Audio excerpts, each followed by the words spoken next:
What do you make of the start that he's made in that job? Yeah, I think incredible start, of course, and I think United has been struggling with managers for a long time.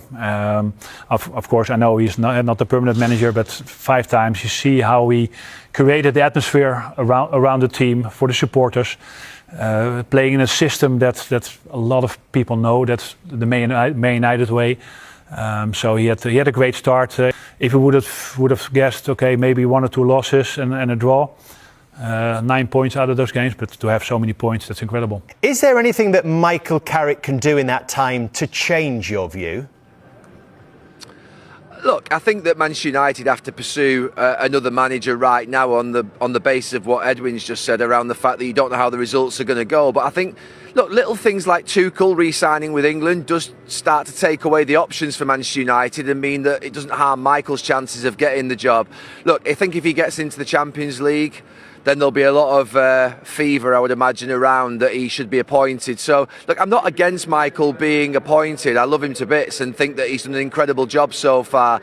I just feel that Manchester United should go for the best-in-class manager eventually. Ollie's come in before, he was an ex-player, he did a very good job for a couple of years, but again, that didn't work in the end. So I just feel removing as much risk as possible is the right option, but that, you know, people will know me that that's not personal against Michael because I love him to bits. He's a great lad, a great player, and someone who's doing a very good job as a coach now. It is transformational what he's done right now. Well, certainly I saw some of the performances I've seen from them have been very good. We'll see. There's no need to rush to this. You've got the rest of the season to play out. It's much easier for him to come in and change things back the way the players like it, and some would say utilise them as they should be utilised, and I hear that argument.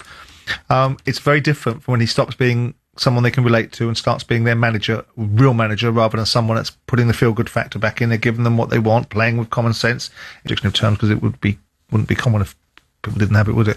But the fact is that he's done a far better job than I think most people suggested he might have done.